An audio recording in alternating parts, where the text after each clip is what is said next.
Social मीडियात सध्या cockroach जनता पार्टीची जोरदार चर्चा सुरू आहे। आज शुक्रवारी 6 जून रोजी त्यांनी जंतर मंतर इथं शांततापूर्ण आंदोलन आयोजित केलंय। या आंदोलनासाठी त्यांना दिल्ली पोलिसांकडून परवानगी मिळाली आहे। या आंदोलनात केंद्रीय शिक्षण मंत्री यांच्या राजीनाम्याची मागणी केली जाईल। दरम्यान मनोरंजन क्षेत्रातील कलाकारही या आंदोलनात देशातील तरुणांच्या पाठीशी उभे आहेत। अभिनेत्री रिचा चड्डानंही आपला पाठिंबा व्यक्त केलाय।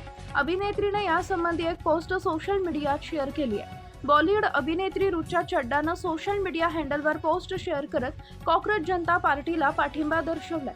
अभिनेत्रीनं पोस्ट म्हटलंय की मी आता सुंदर अशा ऑकलँड या जागेवर आहे। इथं कदाचित जगातील सर्वात स्वच्छ हवा आहे, पण माझं मन अजूनही दिल्लीमध्ये अडकलंय।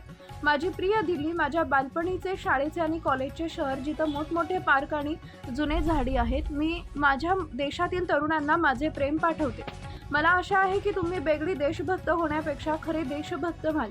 तुम्ही दयाळू आणि शांत समजूतदार व्हा। मी मनापासून तुमच्या सोबत आहे, असं अभिनेत्रीने आपल्या पोस्टमध्ये म्हटलंय। सध्या रिचा चड्डाची पोस्ट सोशल मीडियावर व्हायरल होत आहे।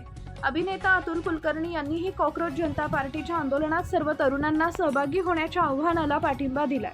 अभिनेत्यानं पोस्ट शेअर करून माफीही मागितली आहे। अभिनेत्यानं पोस्टमध्ये म्हटलंय की प्रिय तरुण नागरिकांनो, जसं तुम्ही तुमचा आवाज उठवण्यासाठी आणि तुमचे निर्णय महत्त्वपूर्ण करण्यासाठी सज्ज होत आहात, मला तुमच्याकडून खूप अपेक्षा आहेत। माझ्या पिढीनं, आधीच्या आणि नंतरच्या पिढीनं कधीही आपली जबाबदारी पूर्णपणे पार पाडली नाही।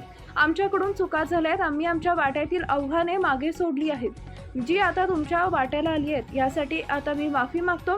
तुम्ही प्रामाणिकपणे देशाला आकार देत राहा। तुम्हा सर्वांना शुभेच्छा, असं अभिनेत्यानं आपल्या पोस्टमध्ये म्हटलंय। लाईक करा, शेअर करा, सबस्क्राईब करा आणि बेल आयकॉन प्रेस करा।